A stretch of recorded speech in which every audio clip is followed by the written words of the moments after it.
and welcome to a new episode of Arts for the Masses. I'm Ryan, your host. The arts are alive in Massachusetts, and I'm so excited to be able to bring you wonderful arts programming wherever you're watching this. Maybe you're on Facebook, maybe you're on YouTube. I love giving respect and attention to so many local groups that are just doing fabulous things all throughout Massachusetts, from musical theater to opera and operetta like we have today, to visual art and puppetry. You name it, I'm here to support it. I'm so excited to have a returning group here, but some brand new faces you haven't seen before. We have the Sudbury Savoyards, and they are doing a fresh production of Princess Ida, which is in the Gilbert and Sullivan canon. This is a show that is rarely done, that I wasn't too familiar with, and I'm so excited to get to hear a little bit more about it from our wonderful guests. I'd like to welcome to the show, we have Rebecca Graber, who's our director. Welcome. Hello, thank you. And then we have Kai Fei, who is the co-producer. Thank you. Excellent. So without mincing any words, what is this show about? It is a Gilbert and Sullivan operetta, so many audiences know what to expect from Gilbert and Sullivan. It's light operetta, it's borderline musical theater, but what's the gist of it? Who can give me the nutshell version of what the show is all about? You want me to go?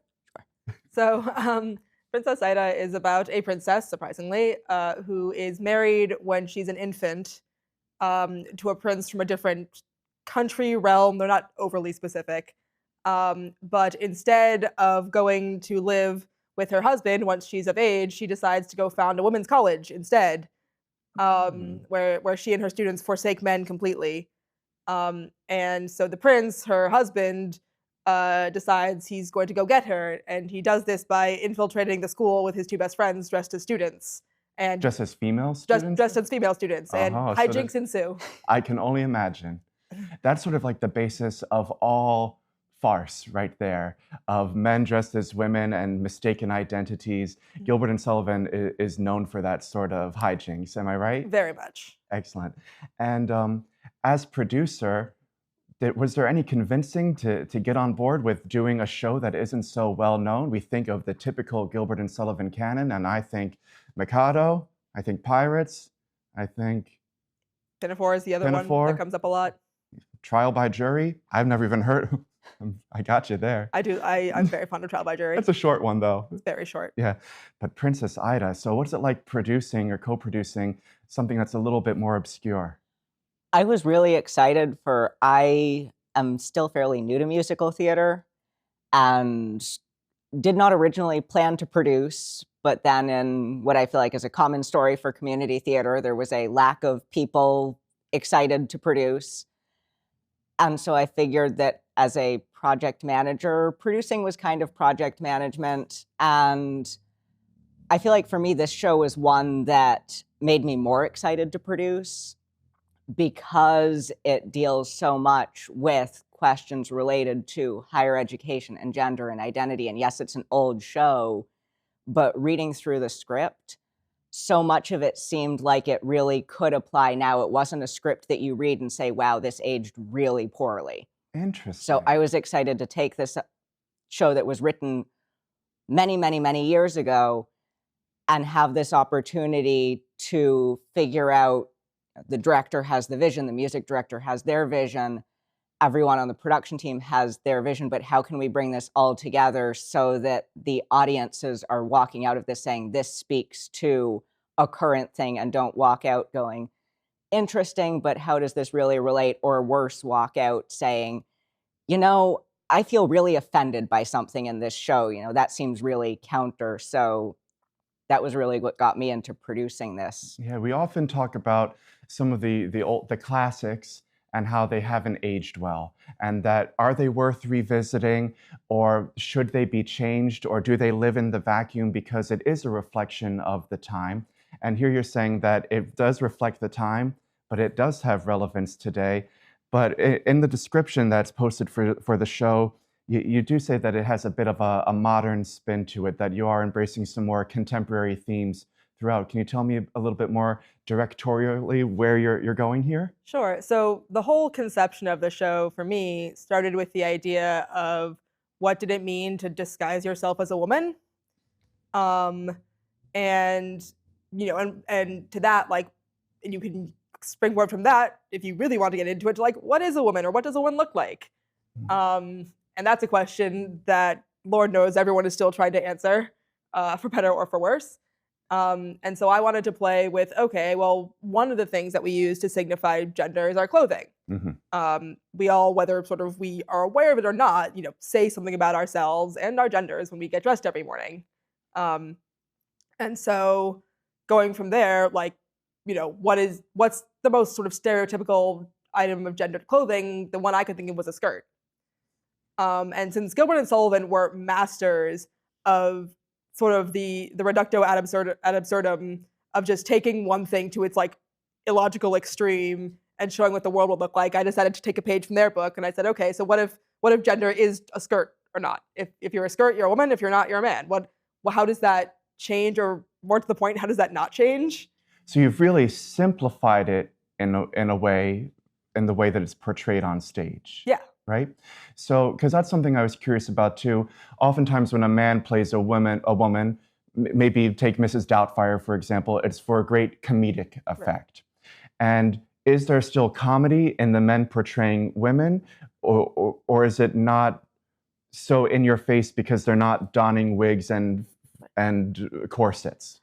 I like to think that the comedy is not that men are dressing up as women, but the fact that they're treated so differently once they put those skirts on. Yes. I had a dear friend who passed away recently who was a trans woman, and who I remember told me that she always got really upset at sort of drag portrayals and this idea that sort of men dressed as women are usually funny because they take the sort of they're ugly or they're fat, and they often take that as like, oh, aren't ugly women funny in their own way? And I remember that used to really upset her.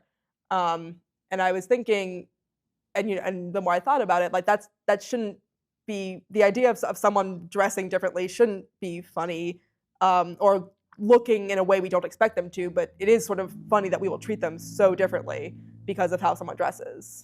Now, I was able to watch an archival video of the previous time that Sudbury Savoyards did Princess Ida, and it was the standard treatment, is what I'd say. It was beautiful dresses, park and bark. It was lovely scenery. And you were telling me that you plan to incorporate a lot more movement into it. I know you come from a dance background, as do you. And how does the movement excite you and add to the story in the way that you're putting it on? There's nothing I love more than a visual gag. And I like to think I'm good at them. The audience will decide that. But I put a lot of those in there. I like to use the movement to make the language more obvious because some of it's a little bit obscure. But I try to use the movement to make it clear what they're talking about, what they're expressing. And I hope it's funny. There's the occasional fall gag in there. There's some very silly props. Not to spoil much, there is a piñata that I'm really proud of. Oh, nice. I'm really excited for this piñata. What was the funny prop that was in the previous show? Was it sausages, or what was it? Am I right? We had, yes, sausage rolls and Grand sausage rolls. That's what we were talking about last time. So going back to that, this theater group is known for doing Gilbert and Sullivan. As a producer, do you have any fear with this new twist that you're doing, that it isn't the typical way that your audiences are expecting to see the shows, or has the company strayed off that standard path before and done more creative versions of shows? I think for me, it was less of a concern for the audience, but I definitely did have a little bit of a fear starting the production of how is this going to go over with the company, who maybe have been doing this for longer than I've been alive. The regulars. Yeah, who are very used to this traditional interpretation. And especially when you look at how much you look at the sort of modern hot button cultural issues, and so much of the narrative seems to be that this really is something about like my generation and younger, and everyone else is either an afterthought or, well, maybe they're too set in their ways. And I feel like for me, something that's been really satisfying as a producer is seeing that it is. We have people in the company ranging from their 20s all the way into their 80s, and it's been some of our older members of the company who have been the biggest cheerleaders, who are most excited, who are saying, this is, like, we are thrilled with this interpretation. This is something new. Why have we not done this before? And so I hope that that also applies to the audience. But I think that that's really been, for me, one of the best parts of this is, in a sense, challenging also that narrative of like, this is something that's only for the young people. And I hope that the cast's enthusiasm then comes through the audience to say that this isn't just about the young people. This is a story that is just as applicable for everyone, regardless of age. And there's just something about being in rehearsal and seeing our 70 and 80-year-old members of the cast really engaging with these questions of gender and identity and performance and how this all ties together. And I think it's a great starting point, if it hasn't started already, to create an inclusive environment, not just for your audiences, but for the company itself, for someone to perhaps see this show or see this interview and say, oh, maybe this company isn't as stodgy as I thought they were. Maybe this new interpretation has room for me as a transgender or non-binary or just someone who's trying to figure themselves out to explore and perform and be seen and heard. Am I right? Yes, I would say that is, like, as a transgender actor and musical theater person, like, for me, that's one of my goals. And I feel like we have seen it in rehearsals of just by having this be the staging, it's opening up so many conversations that people, even maybe who have been in this company for years, have never had with each other, because there is that little bit of, if I don't know how everyone else feels about this, do I want to be the first one to say this? And so I feel like this really has given that opening, like you mentioned, to start these conversations and to get people talking and realizing that actually there are so many different experiences and identities in here that we maybe never knew about because no one wanted to be the first one. And so I feel like that's also one of the really powerful things in this show, is saying, we're putting it out here, and now it's not even necessarily that everyone's now going to come. It's that we were here all along and didn't know it. Yeah. I think it's exciting to have both of you involved in this production, not only for this perspective that you're bringing, but it's beyond that. You have such a deep historical love of Gilbert and Sullivan that we have to dive into. You started watching and listening to recordings since you were a wee one, am I right? Indeed. My earliest memory of Gilbert and Sullivan, I think I was 4, maybe 5, but I guess I must have been 5, because I think that's when the movie came out, of the Kevin Kline Pirates of Penzance. With Linda Ronstadt and Angela Lansbury, who was absolute, and Rex Stein. But the point is, Angela Lansbury is magnificent. Yes. And I saw a bunch of beautiful women flouncing around singing pretty songs, and I saw, a handsome young man wooing them, and I saw Kevin Kline being absurd, and I had so much fun. And I vaguely remember trying to sing Mabel's aria at about 5. I can't imagine it sounded very good, but I felt good singing it. Yes. And I grew up very near a Gilbert and Sullivan company. It was the Victorian Lyric Opera Company in Maryland. And they were a dedicated Gilbert and Sullivan group, so we used to go see their shows almost every year. And so I saw a lot of them, and my mother was a fan, my father was a fan, my grandfather was a fan. At 92, he could still quote Iolanthe perfectly. It's a strange thing, because the joy of these productions, the audience latches onto right away. And I remember seeing the first production of Pirates that I'd ever seen only a few years ago. And I was simultaneously saying, and don't be offended, like, this is so ridiculous, but it is so hummable and so funny and so beautiful. Why am I moved at the same time? It's something that your mind can't comprehend. It's a really strange thing that happens with Gilbert and Sullivan, and they were magnificently successful at creating these wonderful pieces. And even if you're only experiencing it later in life for the first time, it's a great opportunity to bring a young person along with you, because there's truly something joyous in the frivolity of it and the silliness of it. Am I right? Yeah, I defy anyone to go to a Gilbert and Sullivan show and not get at least one song stuck in their head. Yeah. It is physically impossible. It can't happen. Now they're known for their patter songs. Does this show have a standard sort of Yeah. modern major general kind of song? Yes. Ida's father is a very grumpy king, and he has 2 patter songs. He does one early on about how bad he is or mean he is. Or... Yes, they're admittedly kind of similar patter songs. Oh, are they? Okay. There's one about how cranky he is. Cranky, yes. And then there's a second one later about how upset he is that people are being nice to him Mm-hmm. because it means he doesn't get as many opportunities to be cranky. Yeah. And they're both very funny. Let's talk about the team that you've established. We, of course, have you as director, co-producer. Who's music director? Who are some of the names that we have going on? Our music director is Stephanie Beatrice, and she's magnificent. She is professional orchestra, a professional conductor. So she's musically directing the vocals as well as the orchestra when they come in too? Sometimes it's 2 different people. Right, no, but she can do it all. She's absolutely wonderful. Amazing. And does she play piano too? I actually don't know. We usually have a rehearsal accompanist. Oh, she's lucky, got enough. lucky. Yeah, she's got enough going on without also trying to play the piano. Without plunking notes for... Yeah. So the people I work most closely with, we have Nancy Powers and Laura Jacobson doing props. I get texts from Nancy pretty much every day. And Sue Flint and what is Donna's last name? Donna Rossler. And Donna Rossler on costumes. I've worked very closely with them. And Laurel, Kai's co-producer, who also designed the set because she wasn't busy enough. Yeah.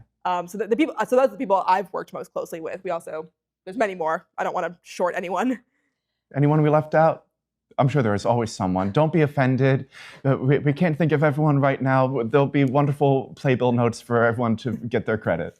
Yeah, I think Becca covered most of them. And I think one of the fun things, Laurel and I being co-producers this year and my being very new to it, one thing we tried to do for a lot of these roles was to get, especially roles that had had people who have been doing it for years and years and years, is to start building, sharing some of that institutional knowledge and continuity. So trying to have, rather than a props lead, 2 co-props leads, so that the people who are interested... Passing down the tradition so that it can sustain and keep... This company's been around for forever. So over 60 years. Amazing, amazing. Now, something else I really love is that you bring in some professional singers along with your community singers as well. Are they brought in specifically, or do they just audition with the group and they're there for the same fun and laughs and joy as everyone else? They just audition, and we are always thrilled to have them. Amazing. I know, it's great. Because I was reading these bios, and you got some stars here. We have some stars. Amazing. Sometimes it's a little bit weird for me almost, because I'm like, you probably know more about this than I do. What's it like having people with such a high caliber working with amateurs who are very passionate? How do they interact with each other? It's great because you don't get people of that high caliber who don't also have a passion for it. They wouldn't be there if they didn't want right. to. No one does Gilbert and Sullivan for the money. Like I can guarantee you that. And so and watching them sort of exchange knowledge with each other, both from the enthusiastic amateurs who have read every book on Gilbert and Sullivan, have seen every show, and have been a chorus member for every production, and the professional singers who have been in some productions, but who can talk about the music in very sophisticated, very knowledgeable ways that go beyond me often. And watching them exchange that kind of knowledge is really fun, and they're very supportive of each other in both directions, I've found. Now, I'm curious. I come from a musical theater background. I haven't done an operetta since college.